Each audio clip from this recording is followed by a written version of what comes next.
All right, welcome back. Let's dive back in with some techniques to make her eyes pop.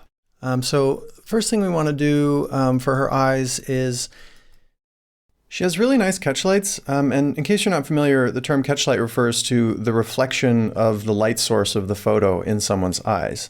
So these bright spots here are the catch lights.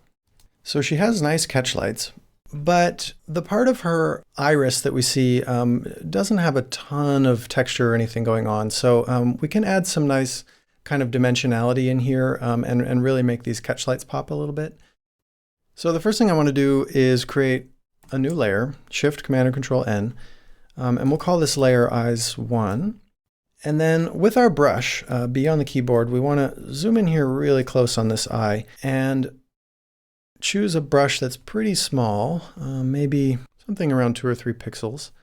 And then we can go ahead and use the skin highlight color that we were using for our dodging and burning to do this step. And I want to come in here and just start to paint some lines up and down like this along the shape of her iris. And I'm going to kind of take a couple of passes at it. And I want my lines to be about this width, not all the way out to the end of the iris here and not all the way into the pupil. I just kind of want to go near those things like that and kind of build up to it a little bit. And once I have it looking about like that, then I can switch to a smaller brush, 1 pixel in this case, and then do the same thing but with shorter lines just in the center. And this will kind of help to give us a really nice round shape in there. Just little short lines back and forth, up and down the middle of that shape. You might have to go back and forth a couple of times, something like that. It's looking pretty good. And then we can switch to the shadow color, the dark color there with X on the keyboard. And then let's go to a bigger brush, maybe this time 3 pixels, and just create a couple of thicker lines through there that kind of break up that shape a little bit. Maybe something like that. Pretty good. And then we'll come over here to the other eye and repeat the same process. So I'm going to switch back to my light color and a 2 pixel brush and just paint some lines this way along her irises. And if you make a mistake, you can just Command Z or use the eraser tool to get rid of it. Something like that. Like maybe this line here is coming down a little bit too low, so I'm just going to press E on the keyboard to switch to the eraser and just move that line back up a little bit like that. And then back to my brush, I'm going to choose a 1 pixel brush and come in now in the center and just round out that shape a little bit that I've created. Back and forth like that. And you can experiment with different colors doing this as well. If somebody has really green eyes or whatever other color, you might find that doing this with a different color might yield nice results. Or if you want to put several different colors in the same one, you can certainly do that as well. And then I'm going to switch to my darker color and get a thicker brush and just kind of break up that shape a little bit with the darker color. And that's looking pretty nice. And I want to come back to this eye because it's a little bit more in focus. And now I want to switch this layer to soft light blend mode. So we can do that here in the drop down, or again, we just switch to the move tool and then with V on the keyboard and then Shift, Alt, Option, F. And that's going to put that into the soft light blend mode. And now when we turn that on and off, we see it's too strong, but it's giving us kind of a nice amount of texture in the iris that looks good. But depending on how sharp the image is or what the eye exactly looks like, you might need to apply a little bit of blur to that layer. So you can go into filter and blur and do Gaussian blur or something like this, or you can use the blur tool, which if you're using my custom shortcut, then that's N on the keyboard, but otherwise it's here in the toolbar and we just choose blur. And then you want to keep an eye on the strength. Let's start maybe with 50%, and we can come in and just kind of blur those pixels back a little bit. And this eye is a little bit less in focus, so that might need even more blur, something like that.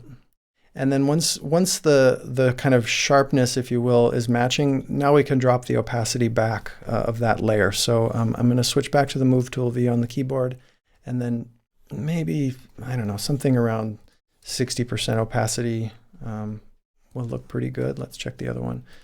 And I can turn that on and off. And you see that that's just kind of giving us a nice bit of dimensionality and a little bit of shape in the iris of her eye that I think looks really nice. And if any particular part of it is a little bit too strong, like maybe this dark line here is a little too strong, just grab the eraser tool and drop its opacity down low, maybe 20%. And you can just reduce that a little. Maybe this line is a little dark. That's looking really nice. And now that layer is finished, so we want to create another new layer, Shift Command or Control N, and let's call this one Eyes 2 and hit OK. And now with the dark color, we want to choose a brush size that kind of matches the natural dark ring that exists around the outer edge of her iris. So in this case, it's probably something between 6 and 7 pixels, but that'll depend on the megapixels of your camera. And we want to just paint a dark line around the edge of her eye, but keep an eye on your brush opacity. So right now it's down pretty low. So I want to bump that back to 100 with 0 on the keyboard and then paint that dark line. And still nothing's happening, so that's because I'm on the eraser tool. So make sure that you're on the actual brush tool, be on the keyboard, and then choose your size again. What'd I say, 6 pixels? Let's try 7. And then paint a dark line along this outer edge of her iris. And try to keep it as smooth as you can. And you can turn up the smoothing here if you want to. That'll help to keep your line from getting too wavy, but we don't need to do that. And then come over here to the other one and do the same thing. Just paint a dark line that follows this and here like that. And now I'm going to put that layer into soft light, and we see that that helps to add contrast to this outer edge of her eye. But it's obviously way too strong, so I'm going to drop that layer opacity back to around 30%. Something like that's looking pretty good. And that really helps to create this kind of round effect that we have going on now in her iris. Because with dimension, everything that's in a shadow kind of recedes and everything that's in highlight comes towards you. So by adding a highlight to the center of the iris and darkening the shadow on the edge of it, we're able to make it look a little bit more 3D, a little bit more round in a way. So that can be a really nice effect. And then the last thing we want to do is create a new curves layer. So we can go down here and click curves. And then make sure that you have the little hand tool selected. A handy thing with the curve, I almost always want to use it with this hand tool. So if you click the little drop down here and then check where it says Auto Select Targeted Adjustment Tool, every time you load the curve, it's going to automatically select that option for you. So you don't have to come up here and click it and then make your curve. So that can be a nice time saver. And we want to come in here and drop our shadow anchor point, usually on the pupil itself. That's generally going to be the darkest part of the eye. And then come over into the highlight of the catchlight and pull that up quite a bit. We can go a little too far with it in this step. And then invert that layer mask and just paint that change back inside the iris here. And that's also going to help to make those changes that we just did inside the iris kind of pop a little bit. And then I would recommend zooming out and turning that curve on and off to see how strong it is, and then just reduce the opacity of that curve, maybe back to, I don't know, 60%, let's say. Something like that is looking pretty good. Maybe the shadow side catchlight is going a little bit too light. So I'm going to switch to the brush tool and make sure I have black paint selected. And then with a maybe 30% opacity brush, I'm going to just take one pass over that side of my mask there to knock that shadow side eye catchlight down just a little.